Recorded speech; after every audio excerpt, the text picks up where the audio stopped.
Quel va être l'impact de ta génétique sur ta progression en musculation? Aujourd'hui, on va faire le tour de la science en 2 minutes pour savoir quels facteurs génétiques vont jouer un rôle, savoir si tu as une bonne ou une mauvaise génétique et concrètement comment adapter ton entraînement à ta génétique.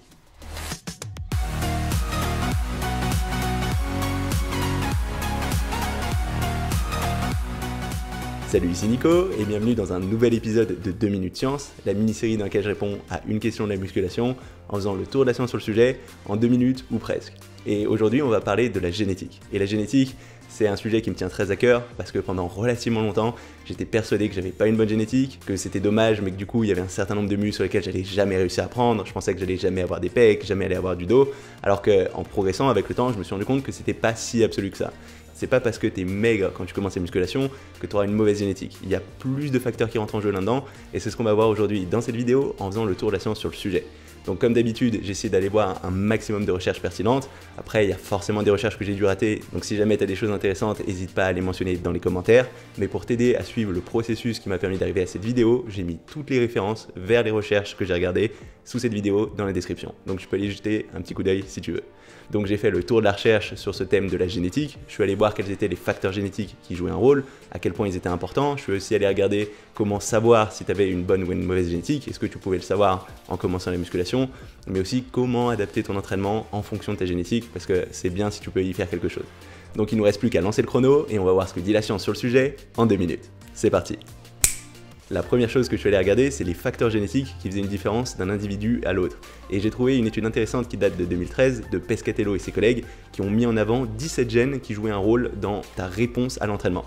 Donc il y a bien quelque chose de génétique qui se passe. Du coup, la question c'est ces gènes, qu'est-ce que concrètement ils vont entraîner d'un point de vue physiologique? Et là, j'ai encore trouvé pas mal de choses, notamment un aspect qui est le ratio entre fibres de type 1 endurante et fibres de type 2 explosive. Puisqu'on a dans chaque muscle chacun de ces deux types de fibres, mais d'une personne à l'autre, la proportion de ces différentes fibres, elle va varier. Et c'est intéressant parce que les fibres de type 1, elles sont plus endurantes, mais aussi elles vont avoir un potentiel hypertrophique un peu moindre comparé aux fibres de type 2 plus explosives.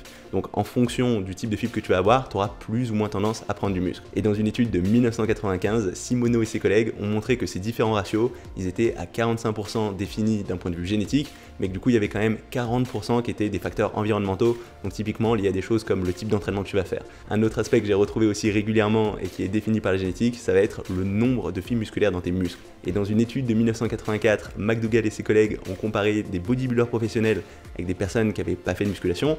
Ils ont bien observé qu'il n'y avait pas une différence en termes de nombre de fibres musculaires. Ça veut dire qu'on s'entraîne ou pas, il y a le même nombre de fibres musculaires, donc c'est bien défini par la génétique. Par contre, parmi les gens qui s'entraînaient, donc parmi les bodybuilders, les personnes qui avaient de base plus de fibres musculaires, ils avaient aussi tendance à avoir plus d'hypertrophie. Après, j'ai trouvé aussi plein d'autres recherches sur d'autres facteurs génétiques qui pouvaient aussi jouer un rôle sur l'hypertrophie, comme le nombre de cellules satellites, mais globalement, avec la structure squelettique de base, ces deux facteurs sur les fibres musculaires avaient l'air d'être ceux qui avaient vraiment le plus d'impact. Du coup, je suis allé voir concrètement est-ce que ça avait vraiment de l'impact cet effet génétique. Et j'ai trouvé pas mal d'études, dont une très représentative qui date de 2007, de Baman et ses collègues, qui ont regardé sur un panel de différentes personnes, que ce soit des hommes, des femmes, des jeunes, des personnes plus âgées, la réponse à un même type d'entraînement. Et ce qu'ils ont observé, c'est qu'il y avait en gros 3 groupes de personnes. Les personnes qui répondaient pas très bien à ces entraînements, qui n'avaient pas forcément d'hypertrophie, les personnes qui répondaient moyennement à ces entraînements et les personnes qui ont très bien répondu à ce type d'entraînement. Donc en fait, pour un même type d'entraînement, on va observer plein de types de réponses différentes en fonction de ces facteurs génétiques. Et du coup, la question qui se pose, c'est est-ce qu'on peut savoir a priori si on a une bonne ou une mauvaise génétique? Parce que souvent, ce qu'on entend, c'est des personnes qui disent « Ah ouais, il était tout maigre, il n'avait pas beaucoup de muscles, du coup, il a probablement une mauvaise génétique. » Et j'ai aussi retrouvé ça dans une étude de 1985 de Davidson et ses collègues, où là encore, ils ont suivi des personnes sur un même programme et ils ont observé de grosses différences en termes de génétique, avec des personnes qui répondaient très bien, qui ont pris jusqu'à 4,5 kg, alors que les personnes qui répondaient moins bien ont pris seulement 1 kg. Mais encore une fois, avant l'entraînement, il n'y avait pas de différence significative entre les gens qui ont répondu très bien et les gens qui n'ont pas très bien répondu à ces entraînements. Que ce soit en termes de force, en termes de 1RM, ou que ce soit aussi en termes d'hypertrophie. Les personnes avaient à peu près la même quantité de muscles, il n'y avait pas de grosses différences. Donc a priori, la seule façon de savoir si une personne va bien répondre à un entraînement de musculation, c'est de s'entraîner correctement et de voir la réponse à ce type d'entraînement, parce que quelqu'un de musclé à la base ou quelqu'un de pas musclé à la base, ça ne veut pas dire grand-chose sur la suite. Alors ensuite, je vais aller regarder concrètement comment adapter ces entraînements à ta génétique. Et j'ai trouvé plein de choses intéressantes. Notamment une étude qui date de 2008 de Bevan et ses collègues, où ils ont regardé l'impact de 4 entraînements différents, plus ou moins explosifs ou plus ou moins endurants, sur des joueurs de rugby. Ils ont déterminé pour chaque participant quel entraînement était censé être le meilleur d'un point de vue génétique et quel entraînement était censé être le moins bon d'un point de vue génétique en fonction de leur réponse testostérone-cortisol. et il en est ressorti des trucs super intéressants. Parce qu'en moyenne, en termes de force, les pratiquants ont largement progressé sur les 3 premières semaines qui étaient les semaines avec le programme adapté à leur génétique, mais par contre sur les 3 dernières semaines, les semaines où ils ont suivi le programme qui n'était pas adapté à leur génétique, ils ont souvent stagné, voire régressé. Ça veut dire que concrètement, un même programme, il peut très bien fonctionner comme très mal fonctionner pour une personne si c'est adapté ou pas à sa génétique. Alors concrètement, qu'est-ce qu'il faut retenir de tout ça? Et bien la première chose, c'est que la génétique, elle a un vrai rôle. On ne peut pas l'ignorer, il va y avoir de vraies variations d'une personne à l'autre et il n'y aura pas de programme miracle qui marchera sur long terme pour tout le monde. Donc tu seras obligé d'en tenir compte et d'adapter ton entraînement à tout ça. Après, ce qui est un peu compliqué, c'est que ce ne sera pas facile de savoir si tu as une bonne ou une mauvaise génétique. Même c'est un peu à nuancer, puisque en fait, certaines personnes vont avoir une bonne génétique pour certains types de programmes et une mauvaise génétique pour l'autre, et inversement. Et peut-être que si aujourd'hui tu as l'impression de ne pas avoir une bonne génétique, c'est juste que tu n'as pas encore trouvé le bon programme.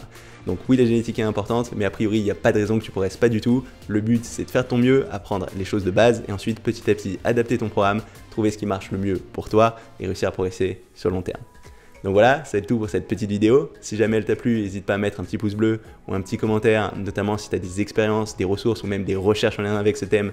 Je pense que ce sera intéressant pour tout le monde. Si tu n'es pas encore inscrit à ma chaîne YouTube, n'hésite pas à le faire maintenant, comme ça tu sauras quand je sors de nouvelles vidéos, j'en sors toutes les semaines. Tous les lundis, je sors un autre épisode de cette mini-série 2 minutes science, mais aussi tous les jeudis, je sors un épisode de ma mini-série Déclic, dans laquelle je donne le déclic qui a fait la différence sur chacun de mes muscles. Donc c'est tout pour aujourd'hui, et on se retrouve très rapidement dans une nouvelle vidéo. Salut!